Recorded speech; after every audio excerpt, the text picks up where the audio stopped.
So first, welcome to our PD today, Closing the Learning Chasm, Effective Strategies for Bridging that Generational Gap, Generational Divide, I should say. If you haven't been to one of my webinars before, just know that they are kind of fast and furious. We're going to move quickly over the next 28 minutes. Make sure you have a smart device because we will be scanning a few QR codes. Make sure you know where that chat button is because we will be participating in the chat. So with that, let's get started. All right, so pick up your trusty smart device, open that camera app, and you're going to scan the QR code. Now, once it opens Mentimeter, you're going to type your response to the question on the screen in the box and hit submit. So our first question today is, how do student expectations and learning preferences differ across generations? So scan that QR code. I'll also be putting the link in the chat momentarily. And share with us, how are student expectations and learning preferences different between the generations? All right, so once again, we're using Mentimeter. It is a free EdTech tool. We use the free version. As always, check with your organization, school, IT department to make sure that you can use it. You can use it on your network. It's open to students, etc. But let's jump in and see what some of our responses are to this question. So you can scan the QR code or click the link in the chat. They'll both take you to the same spot.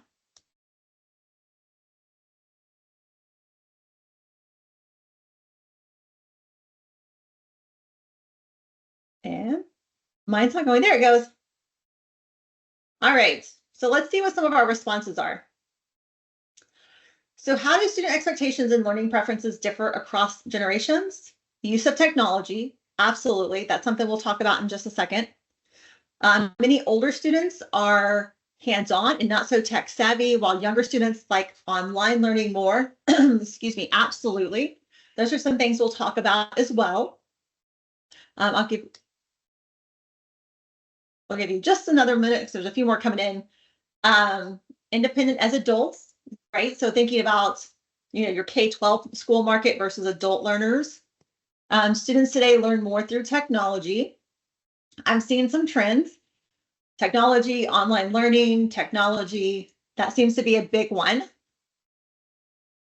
And I don't think I see any more coming in. So let me jump back to our presentation slide. All right.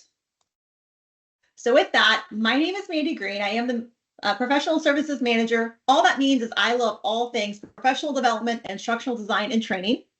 So today we're going to look at the different generations. We're going to look at some similarities and differences between them, and then think about the impacts of those on learning. All right, so let's first see what you know. So I'm going to be launching a poll in this Microsoft webinar. This always makes me nervous. Hopefully it works. It says it's loading, so just a moment. All right, so the first question, what major historical event marked the beginning of the baby boomer generation? Select World War I, World War II, the Korean War, or World War III. That's hard to say. So which major historical event marked the beginning of the baby boomer generation? Let's see what you know about the generations.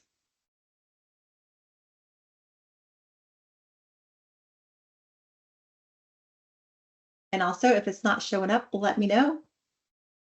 It should have also put a link in the chat right there for you, so you can access it in the chat. All right, question 2. Which generation is known as the latchkey generation? Baby boomers, Gen X, millennials, or Gen Z?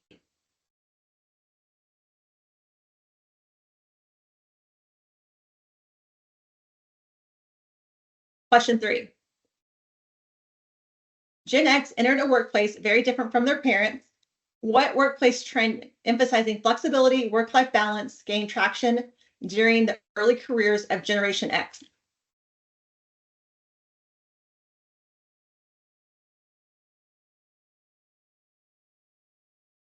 Next one. Millennials are known for cord cutting and favoring streaming services. What popular streaming service is often associated with them?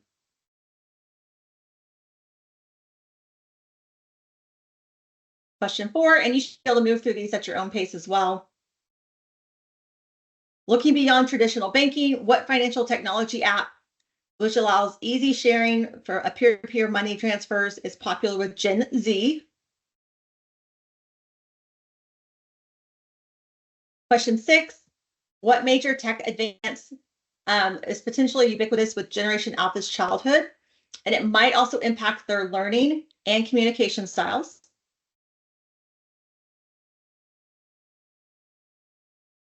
And then question 7 is about baby boomers often entered a traditional classroom setting that focuses on what learning style?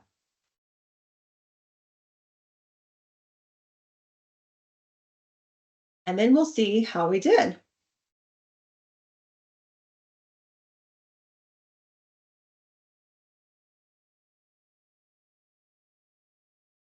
All right, let me pull up the results.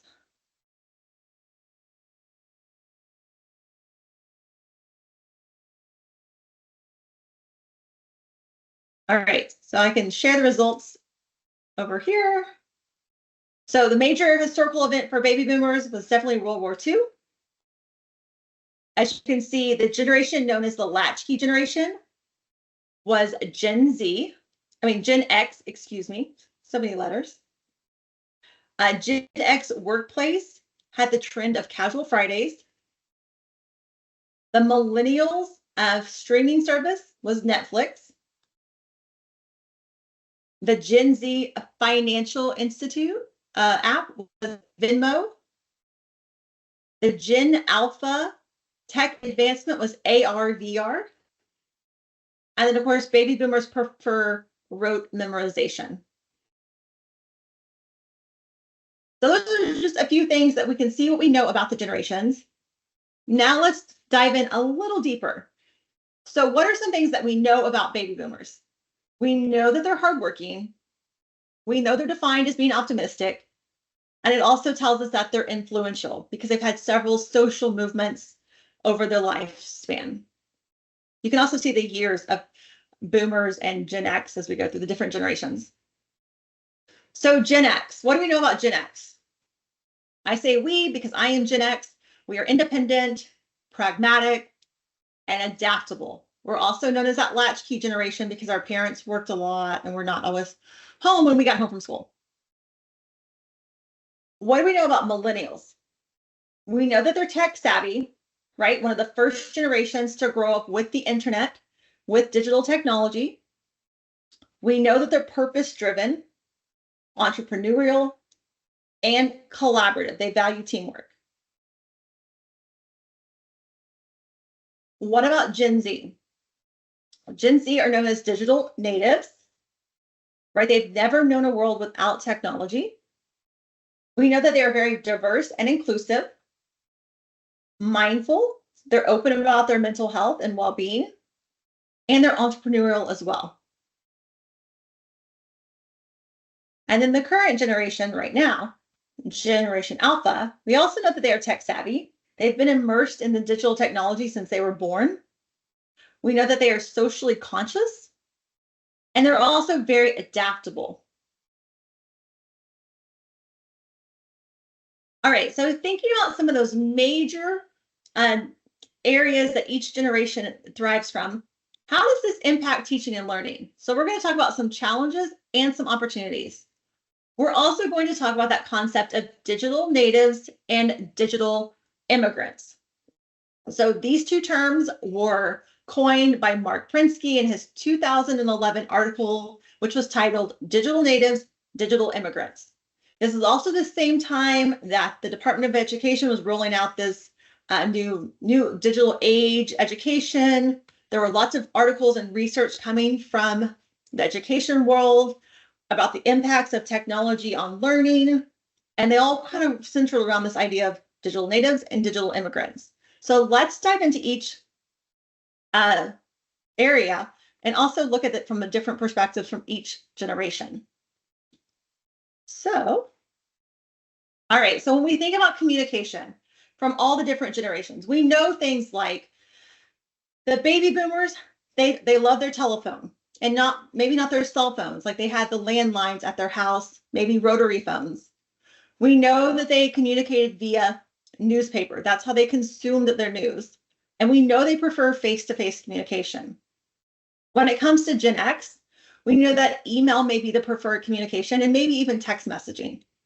And then as we look at the millennials and even the Gen Z, we know that social media is big for communication, as well as anything that's online and mobile accessible. Then, when we look at technology, we know that the digital immigrants were born and raised in an era where we didn't have this tech-first society. So the baby boomers, Gen X, even the silent traditionalists who came before the baby boomers are all considered digital immigrants, right? So incorporating technology into their daily lives is not always inherent for these digital generations.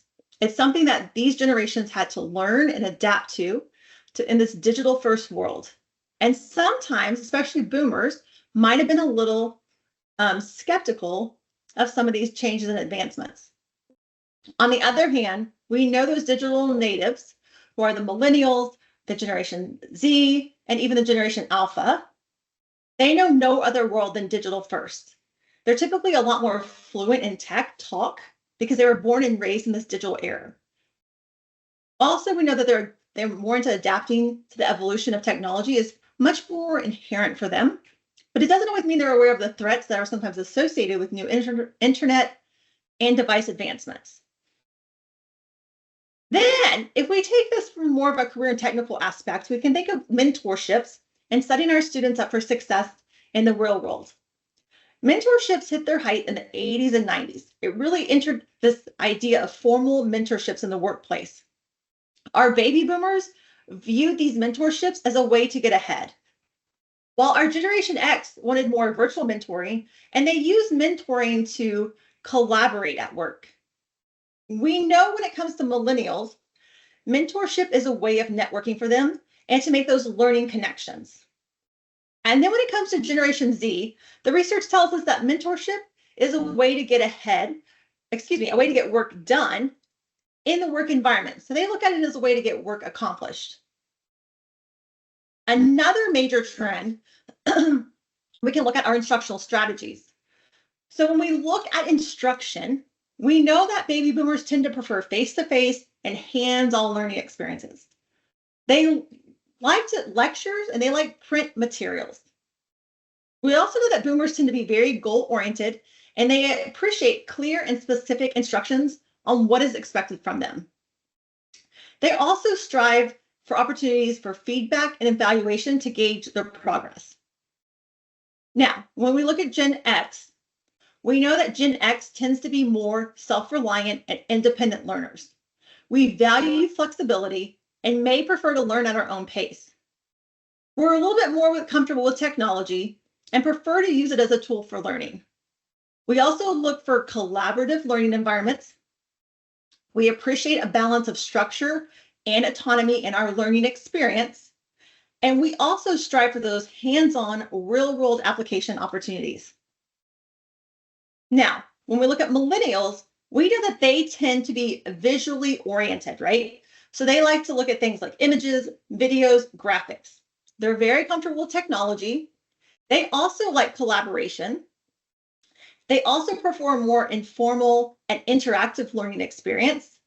And once again, they're looking for more hands-on experiential learning opportunities. And when we look at Generation Z, they tend to be more proficient in technology. They also are more accustomed to multitasking, and they may prefer to learn in short, bite-sized chunks. They also prefer interactive and immersive learning experiences like video games, virtual reality, digital tools. They also like images, videos, and graphics. They prefer a more collaborative and peer-to-peer learning environment, and they're motivated by personal goals. Now, Generation Alpha is still evolving. and we're still learning a lot about Generation Alpha. But what we do know so far is they prefer to learn visually. They prefer interactive and collaborative learning experiences. They benefit from personalized learning experiences. So as you can see, there's a lot of key words that kept coming up over and over. Did you notice any key words that kept coming up over and over? What words stuck out to you? You can definitely share them in the chat right now. When I just glanced through the research, these are some words that stuck out to me that were common among all generations, such as self-directed learning. A lot of generations liked video, graphics were visually oriented, collaborative learning experiences. These generations are goal-oriented, and feedback. A lot of were looking for feedback. Absolutely. Yeah, collaborative, goal-oriented. Absolutely. I've seen the same ones. Diane, yep, all seeing the same words that came up over and over. So let's think about this from an instructional side. So y'all know I love John Hattie's research on those educational influences because I like to focus on high impact instructional practices in my classroom. So what strategies can we use that can address some of those key terms like goal-oriented, the need for visual appealingness, right? So micro-teaching. What is micro-teaching? This really can be like take the content and chunk it into smaller chunks or sections. You can use videos, lesson demonstrations, and even use it to provide feedback. Classroom discussions. Classroom discussions not only enable learners to talk about content, which we know from John Dewey's research that when you talk about content is when you really learn, but it also provides feedback to instructors and to learners. Then this whole idea of feedback, lots of generations want feedback. We can do this through exit tickets, rubrics, checklists. And then when I think about some of the strategies, I think a lot about metacognition, right? So metacognition is the process of thinking about one's own thinking or analyzing how we process and organize information. So what other dynamic strategies can you use to bridge the generation gaps in your classroom or learning environment? Share with us in the chat some other instructional strategies that you have found to be helpful as you try to bridge the generational divide in education. Let's see what some of your ideas are. Yep, so micro-teaching and discussion, absolutely. You know, in discussion, I had a conversation with another educator. It doesn't have to be a whole class of 30 or 60 people talking. It can be talking in groups of 2 or 3, right? Gamification, yeah, Diane, especially for our more digital natives, that gamification is really important to them. And it's one way that they learn. Absolutely. I'm seeing feedback come in a lot. Do you have any specific ways that you like to get feedback? I always liked exit tickets when I was in the classroom. It gave me a really quick snippet of what my students were covering and how they understood the material. It helped me find misconceptions or misunderstandings very quickly. So I like exit tickets as a form of feedback from myself. Anybody have any other strategies that they like to gain feedback?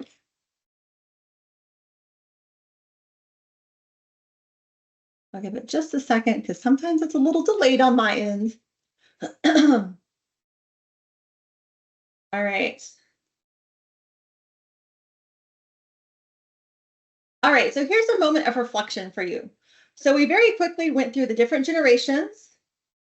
We talked about some challenges and opportunities we have, especially related to communication, technology, the idea of mentorship for our students, as well as some instructional strategies or practices for the classroom.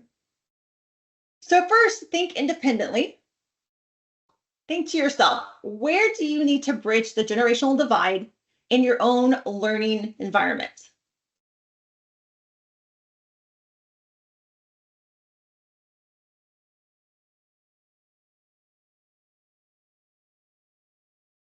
All right, you kind of have some ideas?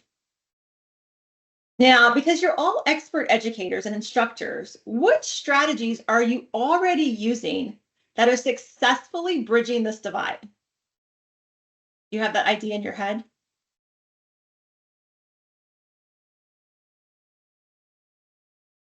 Sometimes as educators, we do things because they're good practice, but we might not realize that these are actually helping us bridge this generational divide in our own classrooms.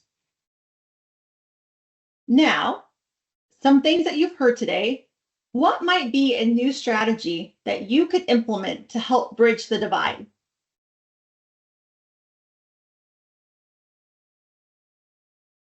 So one last time is share with us in the chat some strategy that you would like to try to implement to help bridge that generational divide in your classroom. Let's go back to the chat one more time. Remembering that we are all learning with and from each other. And if you have any specific examples, you can share those as well. Looks like Philip's talking about metacognition. Yes, that's one I feel like I did not do a great job of as a classroom teacher. Letting my students reflect on the process and analyze that process. I wish I would have done more of that, especially as we moved more towards this AI generation. I wish I would have let my students reflect on that learning process and thinking about how they organized information much more. And then Diane, reflection questions, metacognition, absolutely. Any other strategies that you want to try or implement to start to bridge that generational divide? This is honestly something I never thought of, even when I taught classes that had adult learners ranging in lots of different ages. I never thought about the need to bridge this generational divide or to at least be maybe cognizant of it. John's talking about micro teaching, absolutely. Breaking things down into smaller chunks, utilizing videos, lesson demos, gathering feedback. Yeah, Philip, relate theory to personal experience. Absolutely. Absolutely. So these are some good ideas, good thoughts. Hopefully it just gave you another perspective or another lens to look at things with. And now you have some ideas for you to start to close that learning chasm as we bridge this generational divide in all of our classrooms. All right. So as always with GW, we love to make things better. We love to hear feedback from you. We love to hear things that you loved, things that we might need to change for next time. We love all of that. So if you wouldn't mind scanning that QR code, that will take you to our professional development evaluation. I am going to put a link to the certificate in the chat for you right now. So this will be a Google Doc for today's certificate. So it should take you to that certificate. I'll give you a moment to fill out that evaluation with the QR code. And don't forget that within 24 hours, you will receive a recording of this professional development session to the email that you used to register for the event. And with that, it is 2:25. And I am going to say thank you so much for spending 25 minutes of a Tuesday in June with us. We are so excited you were here. And if you have questions, I'm definitely going to hang on. But you can also feel free to call me, text me, email me. Email works better because I'm Gen X. But we're so thankful that you're here and took time to learn with us.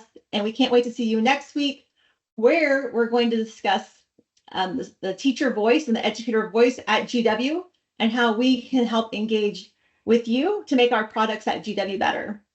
So be on the lookout for an email for registration from that, and have a great day.